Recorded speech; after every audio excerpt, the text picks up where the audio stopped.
of crimes in the name of honor bill 2023 இந்த அனைத்தையும் நாங்கள் முதலமைச்சருடைய கவனத்திற்கு ரெஃபரன்சஸ் ஆக சுட்டிக்காட்டியிருக்கிறோம். எனவே முதல்வர் அவர்கள் இதை பரிசீலிக்க வேண்டும் என்று மார்க்சிஸ்ட் கம்யூனிஸ்ட் கட்சி, இந்திய கம்யூனிஸ்ட் கட்சி, விடுதலை சிறுத்தைகள் கட்சியின் சார்பிலே வலியுறுத்தியிருக்கிறோம். இது எஸ்சி அல்லாதவர்களுக்கு இடையிலான பிரச்சனை அல்ல, ஒட்டுமொத்த சமூக பிரச்சனை. எல்லா சாதியினருக்கு இடையிலேயும் இந்த மாதிரி காதல் திருமணங்கள் நடந்தால் படுகொலைகள் நடக்கின்றன. இது தமிழ்நாட்டில் மட்டும் நடப்பதல்ல, இந்தியா முழுவதும் நடக்கிறது. தேசிய அளவில் சட்டம் வேண்டும் என்றாலும் கூட மாநில அரசு சட்டம் இயற்றிக்கொள்ள அதிகாரம் இருக்கிறது என்கிற நிலையில்தான் தமிழ்நாடு முதலமைச்சரை சந்தித்து நாங்கள் வலியுறுத்தியிருக்கிறோம். மத்திய அரசு நிறைவேற்ற கருத்து கேட்டா தமிழக அரசு வரைக்கும் பதிலே சொல்றேன்னு சொல்லியிருந்தீங்க. இது தொடர்பாக பதில் தெரியப்படுத்திருக்கலாம் தனிச்சட்டம் கூறி. பல மாநிலங்களிலிருந்து கருத்து சொல்லாமல் இருக்கிறார்கள். கருத்து சொல்வது என்பது ஒரு வகை, அது ஒரு புறம் இருந்தாலும் கூட தமிழ்நாடு அரசுக்கே அந்த அதிகாரம் இருப்பதால் நாங்கள் சுட்டிக்காட்டியிருக்கிறோம், வலியுறுத்தியிருக்கிறோம். 14ஆம் தேதி அமைச்சரவை கூட்டம் நடக்குது. 14ஆம் தேதி தமிழக அமைச்சரவை கூட்டம் நடக்குது. அந்த கூட்டத்தில் இந்த தனிச்சட்டம் குறித்து விவாதிக்க வாய்ப்பு அது தெரியல. அதாவது அமைச்சரவையில் என்ன பேசுவாங்கிறது நமக்கு தெரியாது இல்ல. 9ஆம் தேதி நம்ம ஆர்ப்பாட்டம் அனுப்பிச்சிருக்கோம் தனிச்சட்டம் கூறி. இப்ப அந்த ஆர்ப்பாட்டம் நடக்குமா? ஆர்ப்பாட்டம் நடக்கும். 9ஆம் தேதி நான் பார்லிமெண்ட்டுக்கு போறதுனால முன்கூட்டி நான் நடத்துறோம். 11ஆம் தேதி தமிழ்நாடு முழுக்க நடக்குது. சென்னையில 9ஆம் தேதி நடக்குது. தமிழக அரசு தொடர்ந்து இந்த விஷயத்துல செவிசாய்க்காம இருக்கிறதுக்கு என்ன காரணம்? அப்படி சொல்ல முடியாது.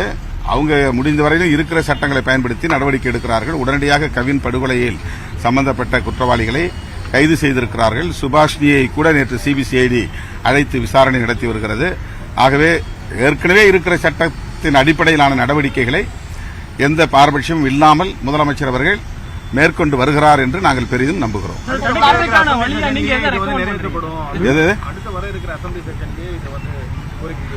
எங்க கட்சிகளை சார்ந்த சட்டமன்ற உறுப்பினர்கள் இது குறித்து நிச்சயமாக பேசுவார்கள். தமிழகத்தில் கம்யூனிஸ்ட் கட்சிகள் வந்துட்டு அடிமையாக இருப்பதாக வந்துட்டு எதிர்க்கட்சி தலைவர் பேசியிருக்காங்க. யார் எதிர்க்கட்சி தலைவர் வந்துட்டு கம்யூனிஸ்ட் கட்சிகள் திமுகவில் அடிமையா இருக்காங்க அப்படிங்கிற மாதிரி பேசியிருக்காங்க. அவங்க பாஜகவிட்ட எப்படி இருக்கிறாங்களோ அது மாதிரி எல்லாரும் இருப்பாங்கன்னு நினைக்கிறாங்க. தேர்தல் நெருங்கிட்டு இருக்கு. இந்த நேரத்தில் இந்த சட்டம் இயற்றப்பட்டால் இடைநிலை சமூக வாக்குகள் கிடைக்காது அப்படின்ற ஒரு விஷயம் இருக்கிறதுனால நிறைவேற்றல அப்படின்ற இல்ல. அது ஒரு கற்பனை, அது ஒரு யூகம், அப்படியெல்லாம் கிடையாது.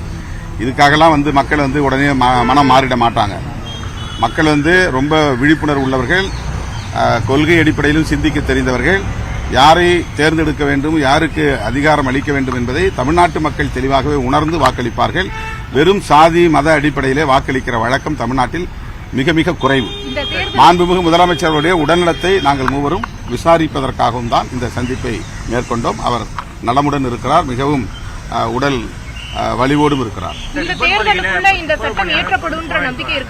ரிப்பன் மாளிகையில் 5 நாட்களாக தொடர்ந்து போராடிக் கொண்டிருக்கிற தூய்மை பணியாளர்களுக்கு மீண்டும் வேலைவாய்ப்பு வழங்க வேண்டும் என்று முதலமைச்சரின் கவனத்திற்கு எடுத்துச் சென்றிருக்கிறோம்.